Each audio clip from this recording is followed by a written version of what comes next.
You ready to get out of here, Jensen? Yeah, take us back to Sarif Industries.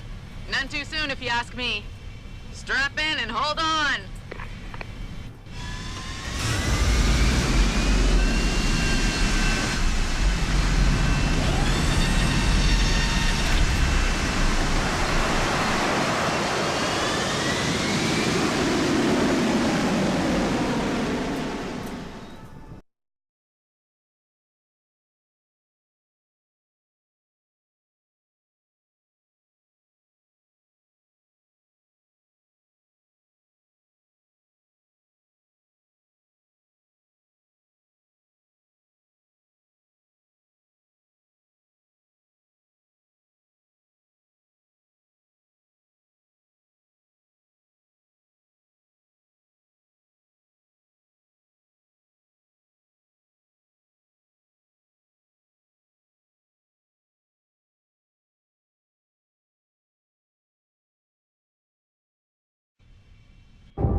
Jensen, I need to speak with you. Meet me in your office right away. I'd love to, Francis, but I have to debrief Sarif first. I suppose you could, or you could hear what I have to say and see if that doesn't change things.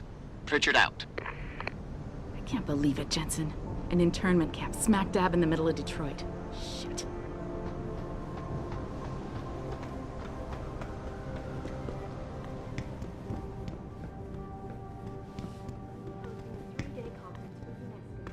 We need everyone on high alert. It's not only the pro-augs who might want to get a taggart, but the ones against them too. Like prison camp hidden in Highland Park?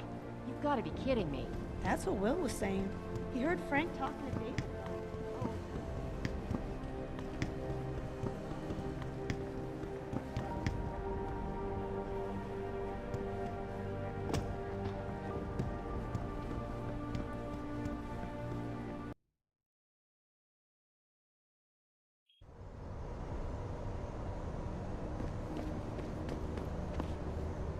I'm sorry, I really can't talk right now, Mr. Mr. Jensen, I'm still is in it true that the shock leader over of the what terrorist happened cell at got the away? plant. Guess you weren't as ready as Mr. Sarah thought.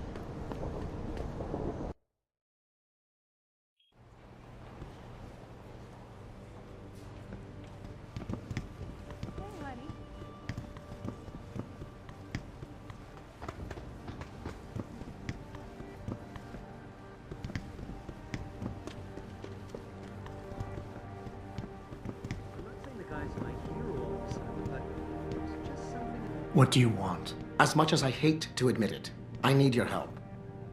That signal you shut down in DRB territory.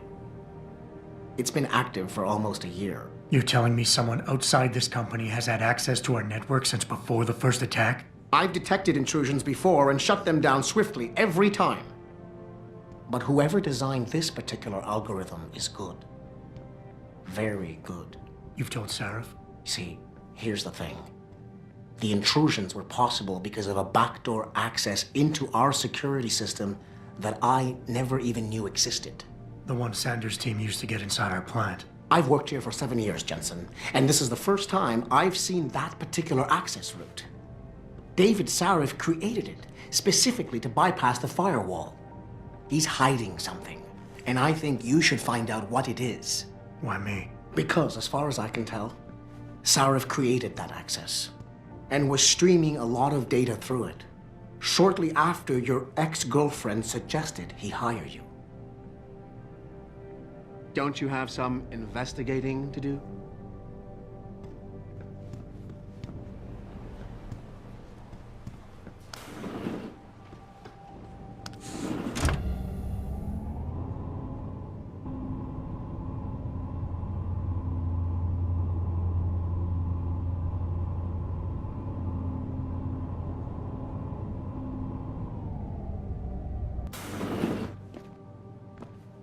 Excuse me. Mr. Jensen, isn't it?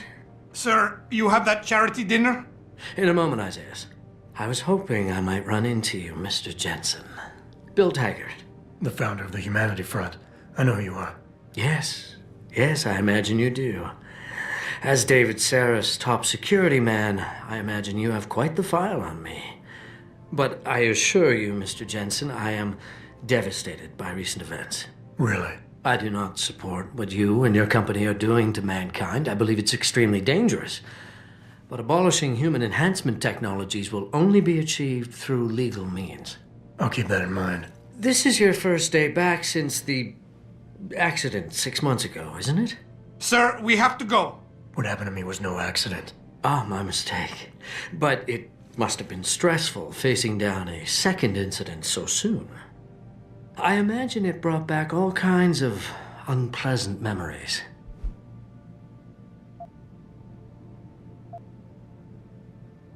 I appreciate your concern, Mr. Taggart, but it was nothing I couldn't handle. I'm a psychologist, Mr. Jensen.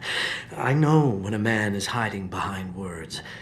The flesh may heal, but the mind is not always so resilient. You might want to keep that in mind. Now, if you'll be so kind as to excuse me.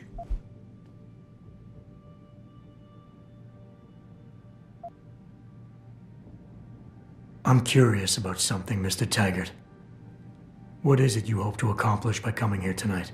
I would think that would be obvious. Your company has been viciously targeted. The violence and bloodshed that's occurred, it must be stopped. But I'm afraid it won't be until men of wisdom and understanding come to an agreement. About what? About the future, Mr. Jensen.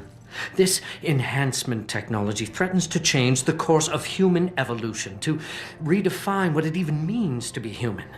You think governments can afford to let that go unregulated? You can't stop progress, Mr. Taggart. Perhaps not.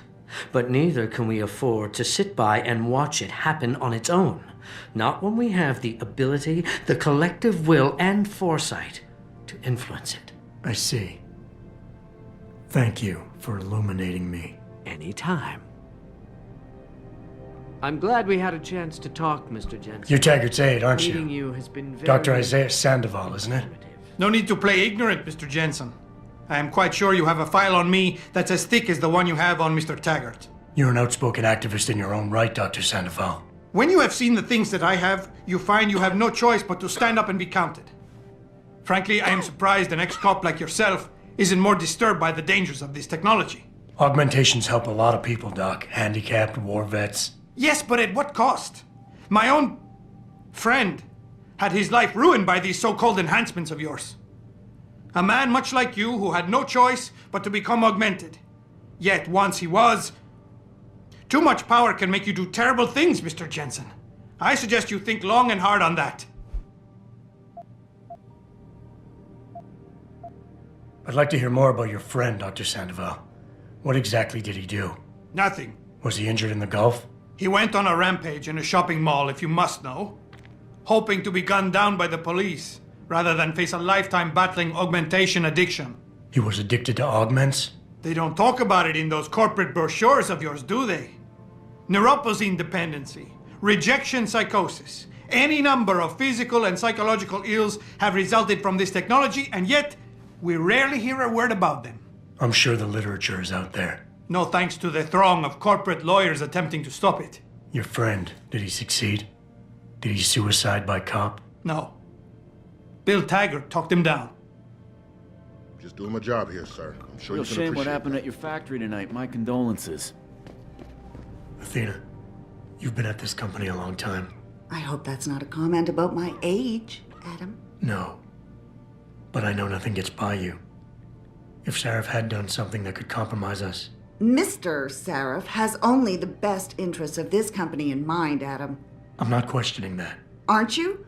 I've been here since the beginning. I've seen how he built this up from nothing. He cares for his people. He truly believes what we're doing is important, and he would never do anything to jeopardize it. I shouldn't have brought it up. No, you shouldn't have.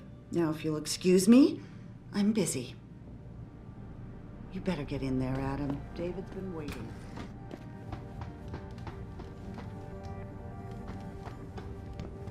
Boss, we need to talk. Is something wrong? I'm not sure. Did you set up a private access route to bypass the company firewall right before you hired me? I what? Pritchard said someone's been using it to access our system since before the first attack. The security measures he and I set in place never stopped them because we didn't even know the loophole existed. Oh, I see. Frank's fixed that, though, right? He has now, but he's wondering why you never mentioned it. Frank's parents